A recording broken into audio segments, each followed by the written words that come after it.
Hello everyone, welcome to our channel teach together. कर रहे हैं डीएलएड फर्स्ट ईयर का क्वेश्चन नंबर, तो मैं क्या ही बताऊं, बट ये लास्ट क्वेश्चन हमारा है आज का सेकंड यूनिट का। और अब मैं ये सारे ना क्वेश्चन ये प्लेलिस्ट में डाल दूंगी एक साथ बना के। और इसके बाद ना हम लोग क्या करने वाले हैं, जो हमारे जो प्रीवियस क्वेश्चन पेपर है ना, मैं उनको सॉल्व करवाऊंगी। तो जितने भी आपके प्रीवियस क्वेश्चन पेपर होंगे सिर्फ वही क्वेश्चन, और आप समझते रहना और उनको नोट डाउन करते हैं ना। तो ये लास्ट क्वेश्चन हमारा होगा आज के क्लास के लिए। तो चलिए इसको कर लेते हैं। देखिए क्या लिखा है, define pronunciation, what are the objective of teaching pronunciation. तो ये बोल रहा है कि प्रोनाउंसिएशन को डिफाइन करना है। बहुत इंपॉर्टेंट क्वेश्चन है और इसे कोई नहीं छोड़ेगा, सारे ही इसको करेंगे। इसको मैं और बता देती हूँ कि और भी कई तरीके से बताया गया है। मैं बता देती हूँ कैसे कैसे पूछा गया ये। Define pronunciation, what are the objective of teaching pronunciation of English language. और कैसे बताया गया ये, how can a teacher make improve in pronunciation of student, या फिर write a note on practice of correct pronunciation of some new words and mispronounced words in the text book of primary classes. लेकिन ये जो बाकी जो मैंने दो question पूछा ना, बताया ना, ये नहीं पूछेगा। क्वेश्चन ये पूछेगा जो आपको बोर्ड पर नजर आ रहा है। तो अब यहाँ पर आ जाइए, ये क्या बता रहे हैं, देखो डिफाइन 5 नंबर का क्वेश्चन आएगा ये। Define pronunciation, what are the objective of teaching pronunciation. के टीचिंग में प्रोनाउंसिएशन को डिफाइन करना है आपको, और टीचिंग में इसके क्या ऑब्जेक्टिव है। ऑब्जेक्टिव का मतलब क्या होता है, लाभ। ठीक है, कि इसके क्या लाभ हैं। तो देखिए आंसर सुन लीजिए। तो पहले आप प्रोनाउंसिएशन को डिफाइन करेंगे। जब आप प्रोनाउंसिएशन को डिफाइन करेंगे, मैं पहले बता देती हूँ आपको, यहाँ पे अलग से प्रोनाउंसिएशन लिख देना, ठीक है, और उसको मार्क कर देना, हाईलाइट कर देना। फिर उसके बाद आपको डेफिनेशन लिखनी है, क्योंकि अभी हम यहाँ पर प्रोनाउंसिएशन में क्या करें, डेफिनेशन दे रहे हैं।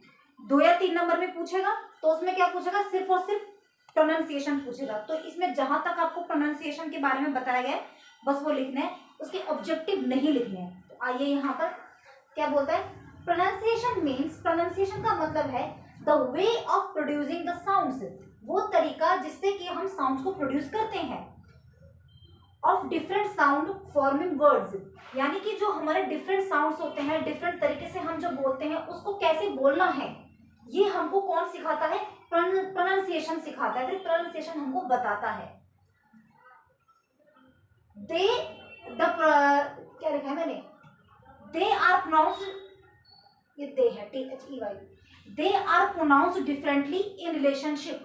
तो ये जो वर्ड टू वन अनदर, यहाँ तक इसका मतलब क्या है कि ये जो वर्ड्स होते हैं ना, ये एक जैसे तो होते नहीं है ना। अभी हम बात कर रहे हैं, जैसे कि मैं आपसे बात कर रही हूँ, तो क्या मैं एक ही जैसा वर्ड बोल रही हूँ, एक ही शब्द की मैं प्रैक्टिस कर रही हूँ क्या, नहीं। तरह तरह के वर्ड्स होते हैं, हजारों लाखों करोड़ों वर्ड्स होते हैं जिनको हम बोलते हैं, और वो हर एक वर्ड एक पहले वर्ड से या फिर एक आने वाले वर्ड से डिफरेंट होता है। तो उसी को हमको कैसे बोलना है, वही वो जो वे है जिससे हम सीखते हैं उसको बोलते हैं प्रोनाउंसिएशन। तो इसको फिर से एक बार समझ लो, दे आर प्रोनाउंस्ड डिफरेंटली, कि ये प्रोनाउंस होते हैं यानी कि बोले जाते हैं। प्रोनाउंस मतलब कि बोले जाते हैं डिफरेंट तरीके से, इन रिलेशनशिप, एक दूसरे के रिलेशनशिप में, टू वन अनदर, कि एक शब्द दूसरे शब्द से कितना अलग होता है।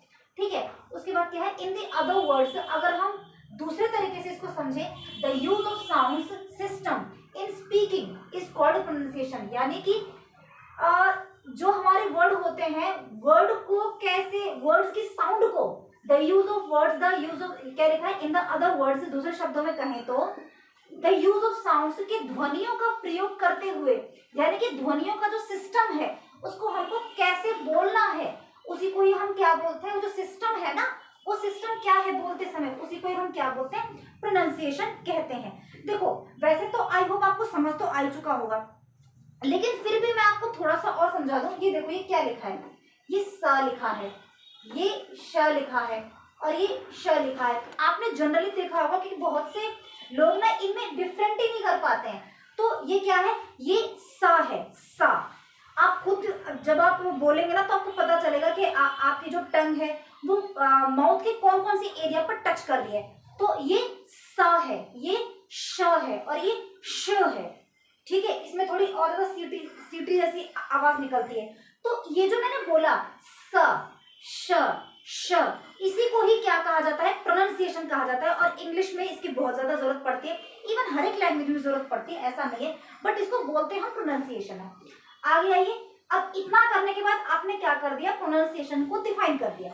अब यहाँ पर आ जाए ऑब्जेक्टिव पे कि इसके ऑब्जेक्टिव क्या है। तो ऑब्जेक्टिव क्या है, इसके ऑब्जेक्टिव आप लिख के इसको आप अच्छे से सुंदर तरीके से मार्क कर देंगे और फिर नीचे की लाइन में लिखना, ठीक है। मैंने तो जगह कम की वजह से वही चिपका दिया, बट आपको नीचे लिखना है, ठीक है भाई। जो फर्स्ट ईयर वाले जो फर्स्ट टाइम एग्जाम देंगे वो समझ लो, यहाँ इसके साथ में मत घुसा देना, नीचे करना है उसको, ठीक है। तो कैसे, producing of correct sound, objective क्या है कि करेक्ट साउंड को प्रोड्यूस करना, निकालना, विद प्रॉपर स्ट्रेस, कि भाई किसी भी शब्द पर कितना स्ट्रेस लगाना है, कैसा उतार, intonation, rhythm, fluency and pose, यानी कि किसी भी साउंड को कैसे निकालेंगे, उसको प्रॉपर स्ट्रेस कितना लगाएंगे, उसका इंटोनेशन क्या होगा, यानी कि उसका उतार चढ़ाव क्या होगा, उसकी पिच कितनी होगी, जैसे कि मैंने बोला ना श, तो इसको हम बोलते हैं इंटोनेशन। रिदम, कि उसका रिदम कैसे, उसकी पकड़ कैसी है, और उसको हम कितनी धारा प्रवाह से, कितनी फ्लुएंसी से बोल सकते हैं, और कहाँ पर हमको उसमें पॉज देना है, किधर देना है, किधर नहीं देना।